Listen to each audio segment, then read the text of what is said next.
If you're trying to grow on YouTube, one of the first things you have to do is you have to take a look at what you actually have to work with in terms of your time, your energy, the money you have put into this, and the experience and skill sets that you bring to the table. Most content creators, they work a full-time job. If you're watching this, tell me, do you work a full-time 40-hour-a-week job? And tell me how much time you have left over for content creation. Leave that in the comment section because I want to prove a point here.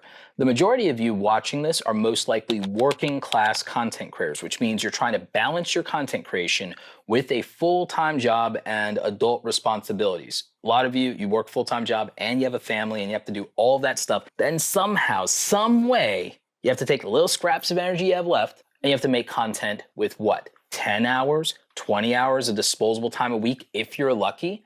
So how is it that you're going to grow as a content creator? I think we have to address what are you doing to make this really productive and efficient. You need productivity hacks. So we have to worry about time and energy management probably first of all. Next, you have to look at what you're going to invest in that's going to make content creation easier, faster, and give you competitive, high-quality content. So that means you need to figure out what you can do with your budget, whether that's getting an affordable camera setup or whether or not you're going to need to, sooner rather than later, get better overall equipment because that is what you're going to need to compete in the type of content that you're doing, or it's going to buy back enough of your time by using this equipment so that you can get more out of that little bit of extra time that you do have. So investment capital and how to deploy it, that's going to be super important. Then, is there any way for you to get extra help, manpower? Most content creators doing the type of content that you look up to and that you admire, they have a little bit of extra manpower. They have a little bit of extra help in something, whether outsourcing their video editing, their thumbnails, or whether someone is just holding the camera for them. They're using that edge to make better content. We're going to figure out how you can get some extra help, how much that costs, and what you can do about it. And maybe you can use AI tools to supplement that manpower from time to time. But in a lot of cases, you really just need somebody to hold a camera for you.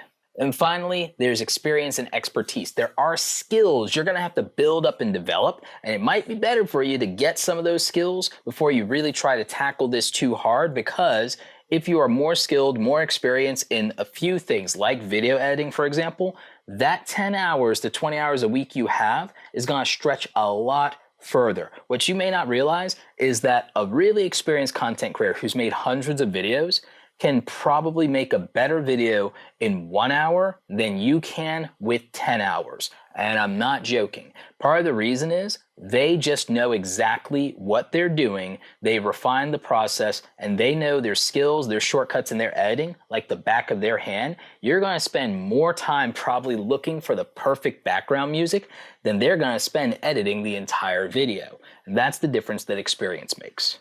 And as for those creators who put in 100 hours into every video to make high quality content that you all love so much and think that you can do in your spare time, I hate to break it to you, but you could spend 1,000 hours trying this without experience and still not be able to make what they can make in 100 hours if you tried. Your 100 hours is much closer to their 10 hours. So just keep in mind that throwing more energy, more time at this isn't always going to yield better results. What's really going to help you is the experience and prep time. And by the way, if you haven't caught on, the acronym for time freedom, investment capital, manpower, and experience still spells the word time. The most important thing when it comes to becoming a successful content creator, no matter how you slice it, is time. Let's tackle the first thing. What I would do if I was back in the 9-to-5 grind again, keep in mind my advantage was I became a full-time freelancer first and then started doing the content. What I would do in the 9-to-5 mode is I probably do not film my videos when I get off of work from that 9-to-5 because I'm already exhausted, I have low energy, and what I should probably do at that time is prioritize just everything else in my life until it's time to rest and to start that process all over again. What I would do is I'd probably get rid of any hobbies that I'm using for that like hour, half hour, 90 minutes of free time just for myself. Especially like if you're single, I probably get rid of that. And then what I do is instead of using it to film my videos, I probably take that same amount of time and I work on some other process. I work on thumbnails, I work on titles, I work on generating ideas. I do research for my content. I study my analytics or other content creators. I learn about YouTube analytics if I've never done this. That's the type of thing that I would do with that hour after work, Monday through Friday. That's probably what I do. During my lunch break, I probably try to do ideation sessions during my lunch break and take some advantage of that as well, because then I can probably still squeeze somewhere in there 5 to 8 hours for something else that helps my content Monday through Friday. And at the same time, if you're going home, especially if you have a family, after work, you're able to be present with them until it's time to go to sleep. And so I wouldn't try to like squeeze getting a video out of that Monday through Friday if it's me. I would maximize my 2 days off on the weekend. I would section out 8 hours for sleep, obviously. I wouldn't sleep in. I would just get my 8 hours and be done with it. That still leaves 16 hours in the day. I would parse out time to where, hey, family, you're going to do things that you want to do. You're going to want to watch TV by yourself. You want to go out with your friends. You're going to want to do other things. So the time that they're going to do that, I would just section out personal time. And then maybe that's 6 hours. Maybe that's 8 hours that you get on those 2 days for content creation. So now there's your 20 hours a week and we can use it more productively. What I'd probably do is whenever I have quiet time and nobody's around, I absolutely use that only to film content that requires audio. So the talking head portion of content, any voiceover work, I do that when nobody's around. If people are around and I need to be in the same room as people and everything, I can put my laptop on, I can put headphones on, and I can do my video editing, research, making thumbnails. I can do that when people are around. I can do that when kids are noisy as hell, and it doesn't matter. But I can only make the talking portion of my videos work when it's absolutely quiet and there's no noise and no distractions. So that becomes the maximum amount of time you have for that. I'm also going to, frankly, if I am somebody who's a working class content creator, I'm not going to choose an extravagant niche. I'm going to choose a niche where the content is simple and easy enough to make while still being competitive, and I will make it a niche where I can be competitive on the edit instead of the production. If you're a working class content creator, trying to do elaborate filmmaking doesn't really work for most of you because it's just too complicated, it's too easy to waste time, it's too easy for something to go wrong, and frankly, in most cases, you just don't have a quiet enough, simple enough environment without chaos to get it all done. And I know that's harsh to hear, I'm just telling you the truth. So in that situation, I just have to make something that is simple and straightforward and clean enough, and then I can do most of my heavy lifting in the edit and make that competitive and make that compelling. The most important thing I can do in between that is just good lighting, good audio, and a decent level of image quality. And if I can pull that off, I can deal with the rest in edit. And I just need to make the production as lightweight as possible. The other reason is so that I can batch record my content, since I cannot take Monday and Friday away from work or away from family time and personal responsibility. I have to milk the most out of these weekends, which means trying to make 2 videos with those 2 days. It's basically a 24-hour film challenge. If I can make 3, it puts me a week ahead, because our goal here would be to release 2 videos a week or 100 videos for the entire year as strategically as possible. 100 intentional videos as strategically as possible is what we're really shooting for, because it gives us the best chance of achieving any of our reasonable goals.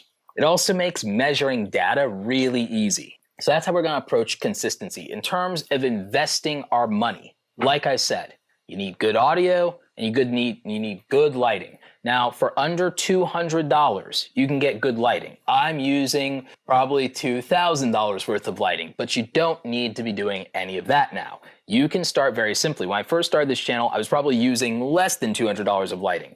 So in the description of my video, I'm going to link to some of the best lighting that you can get for under $200. Things like panel lights if you need those, ring light if you need that under $100. Those things will get the job done. As for audio, good quality audio for YouTube can also be had for under $200. There are ways to approach it and to do it. Use wireless mics from Deity and Rode, and that's something you can do for about $200 or less. If you're doing more vlog style content, you can absolutely get microphones for under $200 or less. So again, also linked in the description. Cameras.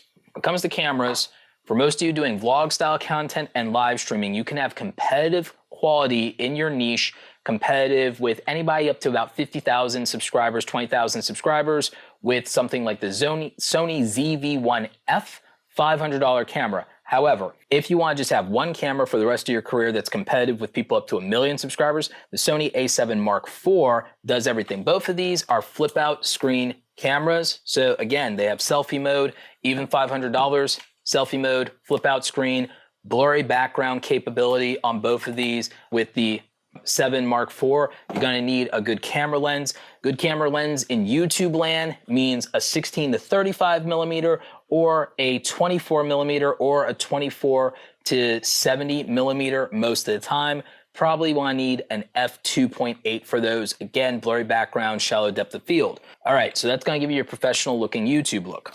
Comes the microphones, like I said. Usually, for a lot of people, wireless microphones are going to be the best answer. If you need to do it super cheap on a budget, you get a wired microphone, you run an auxiliary cable extension all the way into your camera. No syncing this up in post with a digital recorder. It just takes too bloody long in the edit. And as for editing software, DaVinci Resolve is free. I use Adobe. Some of you don't like subscription models. Some of you don't have $300 for the professional version of Final Cut Pro or DaVinci Resolve. I think a lot of you, intermediate budget software probably isn't going to help you as much as you think. You're probably better off just actually learning a really good software. But if you want to go that route, I did a video on 6 of the best budget and free video editing software tools, so you can take a look at that. If you do screen recording, you're probably going to want to use Camtasia. It could also do great as a video editor, something a lot of us use for course material as well, things like that. If you ever get into selling digital courses, Camtasia is a really good investment. Again, probably just under $300 for that. So I would tell you, for $0, DaVinci Resolve is the best. I think a lot of you waste time trying to make iMovie jump through hoops it's not capable of. If you were going to use a free software, I would tell you Adobe Rush is probably the way to go, and it's free and it prepares you for Adobe Premiere Pro if you ever want to upgrade to that. Of course, it's going to be on a subscription model. I would say that's something we can do to kind of combine time freedom, investment capital, and experience. So we're going to go with tie over time here. Is I would tell you guys that before you start trying to publish your videos to YouTube, try to get in a good 20 to 40 hours of video editing tutorials where you actually watch along with a tutorial, practice the thing and execute it, but not on a video you're trying to get out and rush out and upload. Learning a video editing technique when you need to actually use it that same day is not the best idea. I would tell you all that if you learn the basics of your video editing software, you put in 20 to 40 hours to learn a video editing software and get really good at and learn and memorize the shortcuts for that video editing software, you are going to be so ahead of the game and so ahead of the curve when it comes to being able to edit very quickly, very effectively, and very intentionally, that you won't be losing sleep and wasting time, and you're going to be able to edit really fast. The other thing I would tell you to do is have a really good video editing workflow and process. I've done video editing tutorials. If you are a Premiere Pro video editor or you want to be, I have several tutorials and a whole playlist for you that will get you through it, get you through the basics, and teach you the video editing techniques of the big content creators, teach you green screen and all the other tricks of the trade. But what I will say is that if you can get good at your video editing software, for the rest of your career making 100 videos, your life will be so much easier. And so what about getting a little bit of help? Some of you, I know that you don't like these locked off talking head videos on a tripod. Guess what? They're a tried and true staple of YouTube and they require no extra manpower. I've made over 1,000 videos, almost 2,000 videos now, completely by myself on YouTube and other platforms. And it's because I just lock off cameras on a tripod. Sometimes I do multicam. I can even do video interviews with myself with 3 cameras set up. And you know what? It just makes life easier sometimes to just rely on yourself as a solo content creator. However, some shots, they just suck, or you can't really get what you want if you try to go that route. So the answer is sometimes you just need to get a friend. Thank you for being a friend. You just get a friend to hold a camera for you, follow you around for a little bit, you get a shot, you get some dynamic motion in there, end of story. Sometimes it's gonna be just grab a friend or family member, put all the settings into the camera for them, and just like walk them through what you want. probably have to do it 2 or 3 times, but at least you'll get the shot. It's gonna suck up a lot of time. It's gonna be frustrating. People aren't always gonna be around to do it. So again, I would just tell you to try to make most of your content where you need 0 extra manpower from somebody else. Now, what about hiring help and freelancers for things with thumbnails? If you need a thumbnail artist, you can roll the dice on Fiverr. You could also use a website my friend Patty Galloway came up with. It's called ytjobs.co. It's a job board that hooks up YouTube content creators with freelance help and talent, everything from video editors to thumbnail artists. Again, they're not sponsoring. This is me just, promoting my friend's website here. But what I will tell you is that it's very good and the people are vetted, and you can look at who they've worked with and who's vouched for them, and it's directly connected with things like Twitter so that these people are legit, and you can even reach out to people they've worked with and check up on them to see if in fact they've worked together. So that's what I would recommend. With thumbnails, another thing you could do is we do have 2 thumbnail products that I sell. They are thumbnail templates, so that means, yes, some other people, if you don't tweak them enough, will have something very similar, but it'll still be better than what you're doing on your own, and you might be able to learn by working with these thumbnails and taking something from 80% to 100% by customizing it. These thumbnail templates are Photoshop, so we have the YouTube starter kit with 100 plus Photoshop templates and a bunch of other digital downloads. We do have the creator starter pack. I think that has about 20 templates in it, so that's also a good place to start. And those are linked in the description down below for you. If you edit and modify those, if you're bad at thumbnails, this will make them considerably better than what you could do on your own. I do encourage you to learn the skill of thumbnail and graphic design yourself. I've done several tutorials. We even have a 4-hour workshop on thumbnail design here on the YouTube channel. However, for a lot of you, it's gonna take you more time to do this than to just pay somebody or to just buy a template, and time is money, and you could be spending on something you're actually good at instead of something you are bad at because you're trying to save money. So sometimes I think it's better to just spend the money and save the time and then put that time into the place you're actually skilled at. I'd rather you put more of your time and effort into a strength and use money to address a weakness.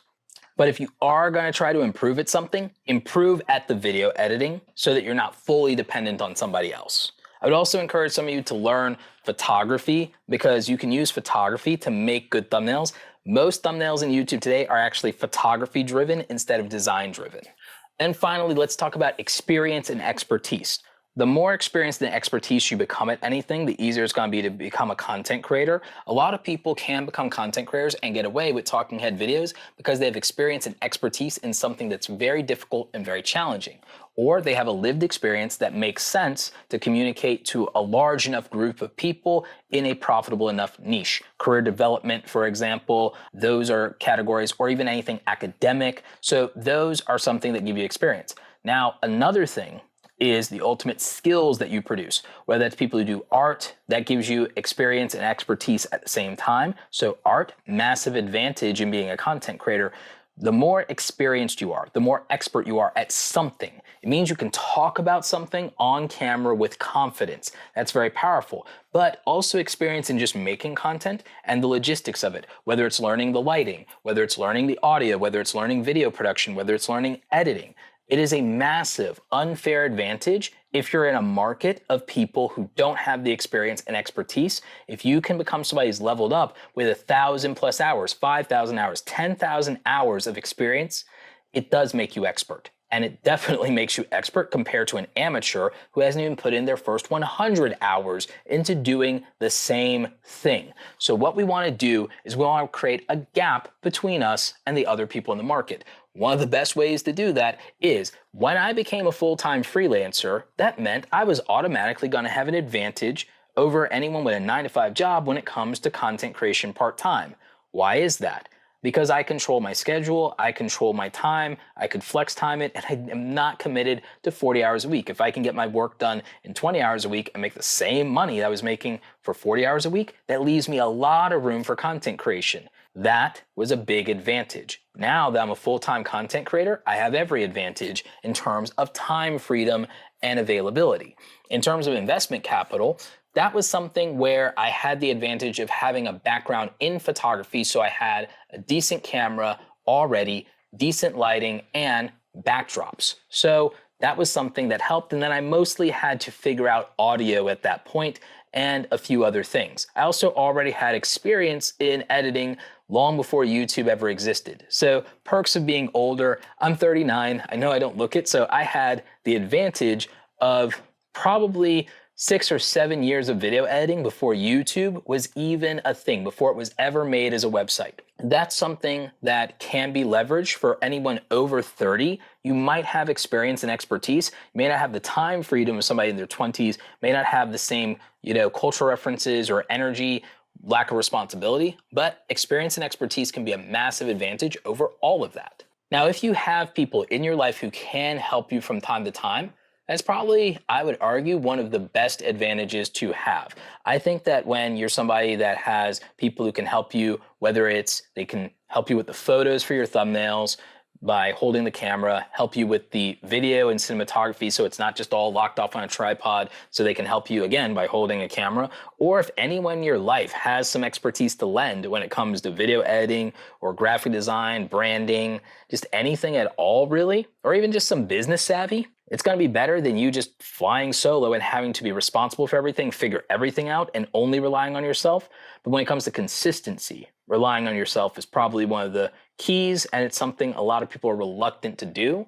I would argue that there are a lot of content creators that cannot make good content anymore if their team abandoned them. So I would say that the level of content creator that you are and the level of your content is actually what you can make by yourself. And if you can't make content by yourself and it actually be good, then it's not really you as the content creator that's making this tremendous thing. It is maybe you directing it, it's maybe your ideation, but I would say that the credit probably goes to the team at that point. And that's not to discredit anybody. I just think that the level of content you can make by yourself with the resources on hand speaks volumes. And that's why I think solo content creators and a lot of working class content creators, largely the only gap and thing that stops them from making the best content on YouTube is often just that they don't have the extra help. Anyway, that is some of my best advice for YouTubers today, content creators who are new to this. Let me know what you think in the comment section. Stay awesome, and I will catch you in the next video. Take care.